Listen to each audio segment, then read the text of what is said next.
உலகெங்கிலும் இருக்கும் பக்தி இன்ஃபோ நேயர்கள் அனைவருக்கும் வணக்கம். நான் உங்கள் ராம்ஜி. கோடிகளை கொட்டப்போகும் ஆடி மாதம் யாருக்கு? எந்தெந்த ராசிக்காரர்களுக்கெல்லாம் ஆடி மாதம், ஆடி வந்தாலே ஸ்பெஷல் தான் சார். இந்த ஆடி மாதத்தில் யாருக்கெல்லாம் குபேர சம்பத்துகள், யார் யாரெல்லாம் வெளிநடப்ப போறீங்க, யார் யாருக்கெல்லாம் கல்யாணம் ஆக போகுது போன்ற டீட்டெயில்ஸை ராசி ரீதியாக நாம் பார்த்து விடலாம். தனுசு ராசிக்காரர்களுக்கெல்லாம், தனுசு ராசிக்காரர்களுக்கு வாழ்க்கையில் எப்படி இருக்கும், இந்த ஆடி மாதம் எப்படி இருக்கும்? அது நான் அடிக்கடி சொல்கிறேன். ஆடியிலே ஆடி வருவா பெரிய பாளையத்தா, அந்த மாதிரிலாம் 8ஆம் இடத்துல உங்களுக்கு வந்து பார்த்திங்கன்னா கடகம். நிறைய பேர் இப்போ விரதம் எடுக்க போகிறீங்க. தனுசு ராசிக்காரங்கள்லாம் பயங்கரமாக இப்போ தான் வந்து என்ன சொல்கிறது, பயங்கரமான அம்மன் வழிபாட்டு எல்லாம் பண்ணுவீங்க. தனுசு ராசிக்காரங்களுக்கு ஒரு மூடு வந்துருச்சு அப்படின்னா மாரியம்மன் கோயிலில் அழகெல்லாம் குத்தி பால் குடம்லாம் எடுத்து பயங்கரமாக அம்மளி தும்மளி பண்ணிடுவீங்க. காரணம் என்ன? இயற்கையிலே பக்திமான்கள் நீங்கள். அது சக்தி வழிபாட்டில் உங்களுக்கு ரொம்ப இன்ட்ரெஸ்ட்டு. உங்களுக்கு இந்த ஆடி மாதத்தில் என்ன நடக்கும் அப்படின்னா, 8ஆம் இடத்துல இவர் இருக்கார், குரு பகவான் வந்து மறைந்திருக்கிறார், அஷ்டம குரு. இந்த பக்கம் என்னன்னா 9 கூடிய சூரிய பகவான் ஆட்சி பெற்றிருக்கிறார். ஆட்சி பெற்ற சூரியனோடு சேர்ந்த 7 கூடிய புதன். எல்லா புதாதித்ய யோகம் 9ஆம் இடத்துல இருக்கும்போது என்ன ஆகும்?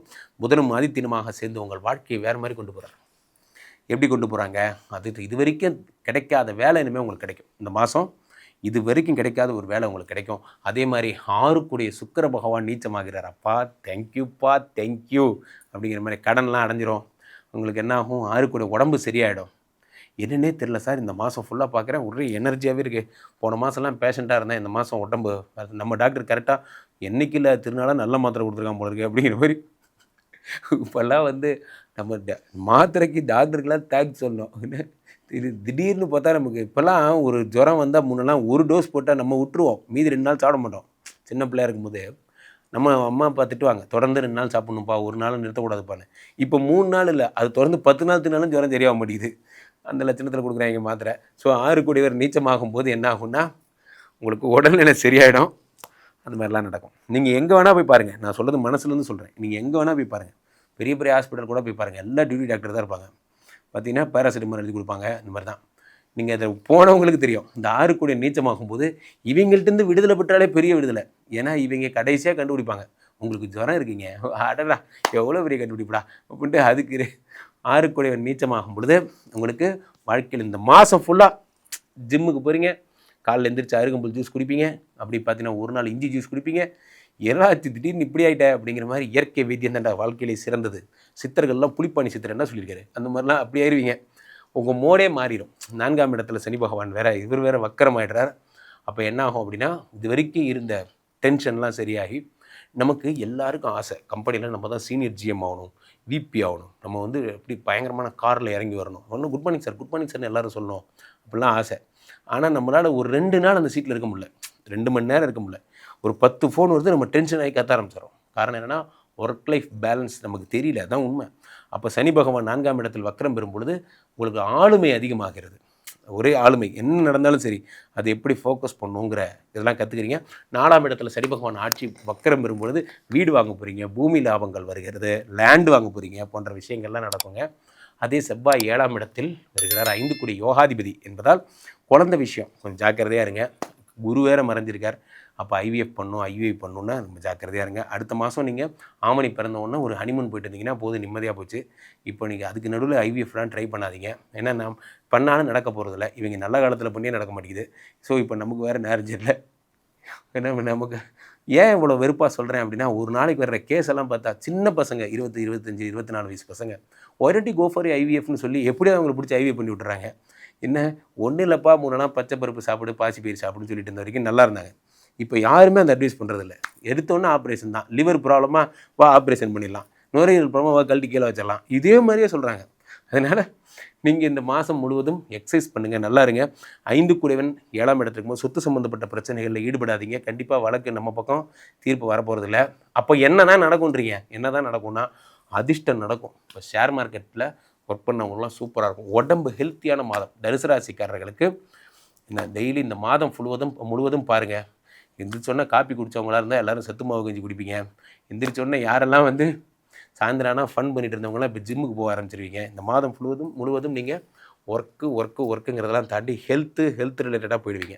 இப்போ சுக்கிரனே நீச்சம், லைட்டாக கொஞ்சம் ப்ராப்ளம். என்ன 6 கூடியவன் என்பது என்னென்னா உங்களுக்கு பெரும்பாலும் 6ங்கிறதுனா வேலைக்கு போகிற எண்ணம். இந்த ஒரு வேகத்தில் ஒர்க்லேயும் இது போய் இம்ப்ளிமெண்ட் பண்ணுவீங்க. 8 ஹவர்ஸ்க்கு மேலே 1 ஹவர் நான் வெயிட் பண்ண மாட்டேன் சார், ஹெல்த் ரொம்ப முக்கியம் சார் அப்படின்னு அதெல்லாம் பண்ணாதீங்க. ஸோ ஓவர் டைம் பாருங்கள். காரணம் என்னென்னா, உங்களுக்கு இந்த சனி பகவான் வக்கரமாகும் பொழுது கம்பெனியில் யூனிட் ஷோ யுவர் பர்ஃபார்மன்ஸ். நான் என்ன சொல்ல வரேன்னா, தனுசு ராசிக்காரர்கள் ஒரே விஷயம், ஹெல்த்தை பாருங்கள். உடம்பு நல்லா ஆகிற நேரம் உடம்பு சரியாயிடும். குழந்தை விஷயத்தில் ஈடுபடாதீங்க. தனுசு ராசிக்காரர்களுக்கு 100க்கு 92 மார்க். நண்பர்களே, வாழ்க்கையில் இந்த ஆடி மாதம் நிறைய திருப்பு முனைகள் நிறைந்த மாதம் என்பதை நான் சொல்லி தெரிய வேண்டாம். காலகாலமாகவே ஆடி மாதம் நம்மளுடைய புண்ணிய மாதமாக கருதப்படுகிறது.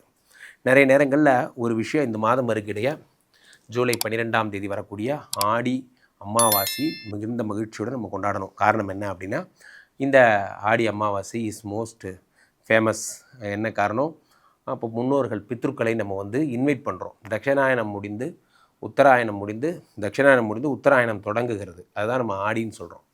ஆடி மாதம் we are inviting the pitrus to come to the earth. அப்புறம் இதில் பார்த்திங்கன்னா கன்னியா மாதத்தில், இது புரட்டாசி மாதத்தில் புரட்டாசி அமாவாசை வரும். அதில் நம்ம என்ன பண்ணுவோம், பித்ருக்கள் நம்மளோட உட்காந்து சாப்பிடுவாங்களாம்.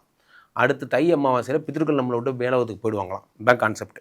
திரும்பவும் தட்சிணாயனம் ஸ்டார்ட் ஆகிடும். தட்சிணாயனம் என்பது மேலோகத்தில் இருக்கிறது, உத்தராயணம் என்பது நம்ம கூட இருக்கிறது. ஸோ இதுதான் கான்செப்ட். இப்போ ஆடி மாதம் நம்ம கூட நம்ம முன்னோர்கள், நம்ம பித்ருக்கள் நம்மளோட வாழ்கிறாங்கங்கிறது தான் கான்செப்ட். இந்த ஆடி மாதம் துவங்கி அடுத்து தை மாதம் வரையிலே இருக்கின்ற மாதங்கள் எல்லாம் நம்மோட மாண்டவர்கள், நம்ம இறந்து போனவங்களாம் நம்மளோடு இருக்கிறார்கள் என்பது நம்ம கருத்து. அவ்வகையில் அது நம்ம முதல் மாதம். இது மாதத்தின் முதல் மாதமே குரு பகவான் உச்சம் பெற்று அவரோடு சுக்கிரன் இருந்து வர்ற பித்ருக்களை வெல்கம் பண்ணுறாங்க.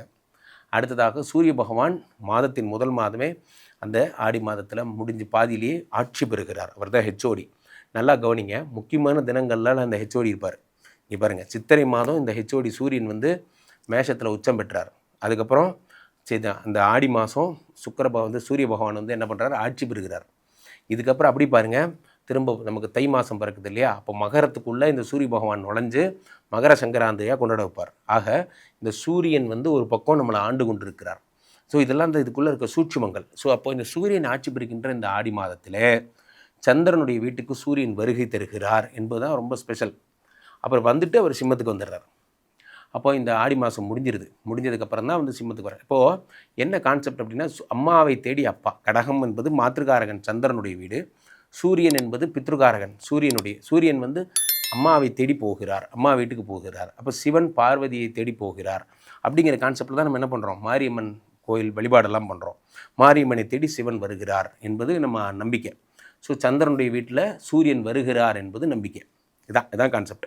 ஸோ அப்போ ஆடி மாதம் இத்தனை சிறப்புடைய மாதம். அப்போது இந்த மாதத்தில் சூரியனாரை வழிபடுவது, இந்த மாதத்தில் அம்பாளை வழிபடுவது. அதனால தான் சொல்லுவாங்க, ஆடி மாதம் முழுவதும் காப்பு கட்டி அம்பாளுக்கு நம்ம வந்து என்ன பண்ணுறோம், இந்த மாதிரி வந்து இது பால் குடம் போன்ற விஷயங்கள்லாம் பண்ணி அம்பாளும் இவரும் வந்து மகிழ்ந்திருக்கும் நேரம், இறையனாரும் இறைவியும் மகிழ்ந்திருக்கும் நேரம் என்பதால் சாமானிய மனிதர்கள் நாம் மகிழ்ந்திருக்க வேண்டாம். அந்த மாதத்தை புண்ணிய மாதமாக நாம் கருத வேண்டும் என்பது நம்ம நம்பிக்கை. ஸோ இந்த மாதம் நீங்கள் யாரெல்லாம் பக்கத்தில் இருக்கிற மாரியம்மன் கோயிலுக்கு சென்று மாரியம்மன் வழிபாடு செய்கிறீர்களோ, யாரெல்லாம் பக்கத்தில் இருக்கக்கூடிய காளியம்மன் கோயில்களுக்கு சென்று காளியம்மன் வழிபாடு, இந்த மாதிரிலாம் இந்த மாதம் முழுவதாக கங்கை அம்மன் வழிபாடு, பாஞ்சாலி வழிபாடு, திரௌபதி அம்மன் வழிபாடு போன்ற நாட்டார் குல வழிபாடுகள்லாம் இந்த மாதம் ஃபுல்லாக நடக்கும். இதில் கலந்துட்டாலே போகும். உங்களுக்கு இந்த கிரகங்கள் ஒன்றும் பண்ண போகிறதில்ல. ஆஃப்டர் ஆல் கிரகங்கள் அவ்வளோதான். அதை நம்ம அப்படி நினைக்கணும். ஆனால் நம்ம என்ன பண்ணுறோம், ரொம்ப ஃபோக்கஸ் பண்ணி பார்த்துட்டே இருக்கோம். நம்ம பாட்டுக்கு நடந்து போயிட்டே இருந்தால் இந்த ஹார்ட் பம்ப் ஆகும், அப்புறம் ஸ்லோவாகும், அப்புறம் தூங்கும்போது நார்மல் ஆகிடும். இப்போ இந்த ஹார்ட்டை பார்த்துக்கிட்டே இருந்தீங்கன்னா ஐயோ பம்ப் ஆகுது வெடிச்சிருமோ அப்படின்னு பயமாக இருக்கும். அது ஒன்றும் வெடிக்காது. ஹார்ட்டை பார்த்துக்க தெரியும். அந்த மாதிரி சூரிய பகவான் ஆட்சி போட்டார் அவ்வளோதான். இப்போ நாளைக்கு நான் ஹாஸ்பிட்டலில் படுத்துக்குவேன், நாளைக்கு நான் எனக்கு உடம்பு சரியில்லாமல் போயிடும். இந்த மாதிரிலாம் நீங்கள் ஸ்கெடியூல் போடும்போது தான் லைஃப்பை பற்றி பயமே வருது. நீங்கள் இதை பாட்டுக்கு விடுங்க. ஆடி மாதம் நீங்கள் செய்ய வேண்டிய முக்கியமான வேலை என்ன, மாரியம்மன் வழிபாடு நீங்கள் செய்யணும். அதை பண்ணாலே போகிறோம். நீங்கள் எந்த பிரச்சனையும் வேறு எதுவுமே உங்களை நோக்கி வராது. நவக்கிரகங்களின் நாயகியார் சாட்சாத் அம்பாள் தான். நவக்கிரக நாயகி என்று பெயர். அவளுடைய உடம்பே நவக்கிரகங்கள் தான். அதனால தான் நம்ம வந்து நவக்கிரக நாயகியாக அவளை வழிபடுகிறோம். ஸோ மாரியம்மன் வழிபாடை செஞ்சு பண்ணால் உங்களுக்கு எந்த ப்ராப்ளமும் வராது. ஸோ அப்போது கீழே போய்ட்டுருக்க இந்த ரெண்டு நம்பரை கூப்பிடுங்க. உங்களுடைய சொந்த ஜாதகத்தை பார்த்து கொள்ளுங்கள். உலக புகழ் வாய்ந்த நமது விஸ்வரூப விஷ்ணுமாயா எழுந்திரல் இருக்கக்கூடிய புனிதமான இந்த ஸ்ரீமடத்திலே தினசரி நடக்கின்ற விஷ்ணுமாயா ஹோமங்களில் கலந்து கொள்ளுங்கள். என்னை தொடர்பவர்கள் ராம்ஜி சுவாமிகளிடம் என்னுடைய இன்ஸ்டா பேஜையும் ஃபாலோ பண்ணிக்கோங்க. உங்களுக்கு எப்பயுமே ஒன்று சொல்கிறேன், பக்தி இன்ஃபோவை தவிர மற்ற சேனல் பார்க்காம இருந்தீங்கனாலே லைஃப்பில் பீஸ்ஃபுல்லாக இருப்பீங்க. நன்றி, மகிழ்ச்சி.